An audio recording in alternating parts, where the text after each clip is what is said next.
दोस्तों 3 ऐसी वजह जिससे कि आपका वैल्यू पार्टनर के सामने बिल्कुल ज़ीरो हो जाता है। और ये वीडियो सबके लिए बहुत ज़्यादा ज़रूरी है क्योंकि जाने अनजाने आप ये 3 गलती तो करते ही हो और आपका वैल्यू बिल्कुल ख़त्म हो जाता है और फिर आप रोते फिरते हो, पार्टनर बात नहीं करते हैं, पार्टनर टाइम नहीं देते हैं। कैसे देंगे? क्योंकि आप खुद ही तो उसके सामने अपना वैल्यू ख़त्म करके बैठे होते हो। इसलिए ये वीडियो बहुत ज़्यादा इंपॉर्टेंट है लड़का लड़की सबके लिए। तो चलिए जल्दी से जान लेते हैं वो कौन सा 3 वजह है जिससे पार्टनर की नज़र में आपकी वैल्यू बिल्कुल ज़ीरो हो जाता है। सबसे पहले पॉइंट में आ जाते हैं। सबसे पहला जो पॉइंट है यह है दोस्तों, आप क्या करते हो, अपने पार्टनर को अपने सारे अपमान की बातें बोलते हो। मतलब कि आपको किसी ने अपमान किया है, किसी ने आपको छोड़कर गया है, किसी ने आपको धोखा दिया है, किसी ने आपके साथ दगाबाजी किया है, किसी ने आपके साथ गलत बर्ताव किया है, ये सारी चीज़ें आप पार्टनर को बताते हो, अपना दुखड़ा रोते रहते हो ये समझ के कि पार्टनर आपके दुख समझेंगे, आपके फीलिंग समझेंगे। लेकिन दोस्तों अनजाने में आप बहुत बड़ी गलती कर देते हो जिसका नाम है आ बैल मुझे मार। क्योंकि दोस्तों जैसे ही आप उसको अपने सारे अपमान के बारे में बताते हो ना, वैसे पार्टनर के दिमाग में एक चीज़ प्रोग्राम होने लग जाता है जो कि उसके सबकॉन्शियस माइंड में प्रोग्राम होते हैं। और वो चीज़ है दोस्तों कि ये इसी लायक है। मतलब कि आपके साथ धोखाबाजी किया जा सकता है, आपके साथ गलत बर्ताव किया जा सकता है, आपको अपमान किया जा सकता है। जी हाँ दोस्तों, सुन के आपको बहुत ज़्यादा शॉकिंग लग रहा है लेकिन यही फैक्ट है, यही साइकोलॉजी है और इसी वजह से पार्टनर भी आपके साथ बुरा बर्ताव करना शुरू कर देते हैं। आप तो सोचते हो कि मैंने तो ऐसा कुछ नहीं किया, लेकिन फिर भी पार्टनर की नज़र में मेरा वैल्यू क्यों गिर गया? तो इसीलिए गिर गया है दोस्तों। आप बिल्कुल भी अपने अपमान की बातें, जो भी आपके साथ किसी ने मान लो कुछ गलत किया है, किसी ने आपके साथ बुरा बर्ताव किया है, किसी ने आपको चीट किया है, धोखा किया है, ये सब अपने पार्टनर के पास जाके बिल्कुल मत बताना। इससे आपका बहुत बड़ा नुकसान होगा। अब दूसरा वजह सुन लो दोस्तों कि कैसे आपका वैल्यू पार्टनर के सामने बिल्कुल ज़ीरो हो जाता है। दूसरा वजह है जब आप अपने पार्टनर के दोस्त या फिर उनके फैमिली वालों के बारे में बुरा भला बोलते हो और आप ये दिखाने की कोशिश करते हो कि उसके फैमिली वाले सही नहीं हैं, आप सही हो। इससे आपका वैल्यू बिल्कुल ज़ीरो नहीं, एकदम माइनस पे चला जाता है। क्योंकि दोस्तों आप एक चीज़ ध्यान से सुन लो और समझ लो और गांठ बांध लो कि वो जिस फैमिली में पला बड़ा है, ठीक है, उस फैमिली के बारे में आप 2 दिन के आए हुए इंसान कैसे बुरा भला कह सकते हो, कैसे समझा सकते हो? ये पॉसिबल ही नहीं है। देखो दोस्तों, उनका उनके घर वालों के साथ ब्लड रिलेशन है, ठीक है, तो वो अपने घर वालों का ही हमेशा सपोर्ट करेंगे। और हो सकता है कभी कभार वो अपने घर वालों के साथ झगड़ा कर लिया, मम्मी पापा के साथ कभी कभार उनका झगड़ा हो गया और वो चीज़ आके वो आपको बता दिए, तो ऐसा बिल्कुल मत समझो कि अब आपको चाबी मिल गया कि उसके घर वालों के बारे में आप कुछ भी सुना सकते हो। ऐसा बिल्कुल नहीं है।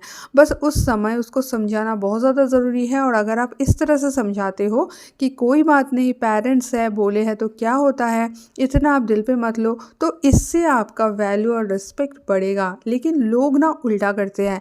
लोग जैसे देखते हैं कि अरे यार इसके फैमिली के साथ इसका झगड़ा लगा है तो मैं भी थोड़ा मिर्च मसाला ऐड कर देता हूँ या फिर देती हूँ। इससे आप बहुत ही ज़्यादा गलत करते हो, अपने लिए भी, अपने रिलेशनशिप के लिए भी। क्योंकि ऐसा पॉसिबल ही नहीं है कि आपके कहने पे वो अपने घर वालों के बारे में कुछ गलत सोचे।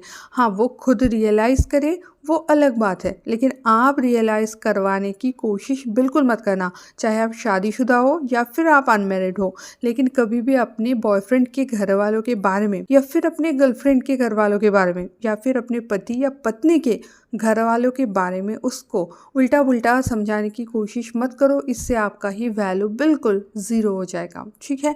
अब दोस्तों थर्ड वजह में चले आते हैं कि ऐसा कौन सा वजह है जिसके कारण आपका वैल्यू आपके पार्टनर की नज़र में बिल्कुल ही गिर जाता है। तो ये है दोस्तों सामने वाले को सुधारने की कोशिश। ये एक बहुत बड़ी कुल्हाड़ी है जिसमें जाके आप खुद पैर मारते हो। क्योंकि दोस्तों एक चीज़ समझ लो, हम सबको भगवान ने बना के भेजे हैं। अब जब हम सबको भगवान ने बना के भेजे हैं तो हम उस भगवान के बनाए हुए क्रिएचर के ऊपर कैसे छेड़खानी कर सकते हैं? भगवान के बनाए हुए क्रिएशन के ऊपर हम छेड़खानी नहीं कर सकते हैं, हम उनको सुधार नहीं सकते हैं। ये चीज़ एकदम से गांठ बांध लो। और भगवान ने हमारे हाथ में सिर्फ एक ही इंसान को सुधारने का क्षमता दिया है और वो है हम खुद। हम सिर्फ अपने आप को ही सुधार सकते हैं और किसी को नहीं सुधार सकते। तो ये जो आप लोगों की भ्रम है कि हम सामने वाले को सुधार के छोड़ेंगे, तो पॉसिबल ही नहीं है। आपको अपने आप को सुधारना पड़ेगा। आप जो गलतियां कर रहे हो उसको सुधारना पड़ेगा। जो भी आप बेवकूफ़ियाँ कर रहे हो उसको सुधारना पड़ेगा। थोड़ा साइकोलॉजी समझना पड़ेगा। इस तरह से अगर आप चलोगे तो डेफिनेटली सामने वाले का बिहेवियर चेंज हो जाएगा आपके प्रति। लेकिन अगर आप उसको सुधारने की कोशिश कर रहे हो तो ये हवा में तीर मारने जैसा काम है। ऐसा कभी भी पॉसिबल नहीं है और ऐसा करते करते आप अपना वैल्यू बिल्कुल ज़ीरो कर लेते हो। सामने वाले को आप इरिटेटिंग लगने लगते हो कि ये तो हमेशा किचिर पिचिर करता रहता है, हमेशा मुझे सुधारने की कोशिश में लगा रहता है, खुद जैसे बहुत अच्छा है। इस तरह से वो आपके बारे में सोचने लग जाएंगे।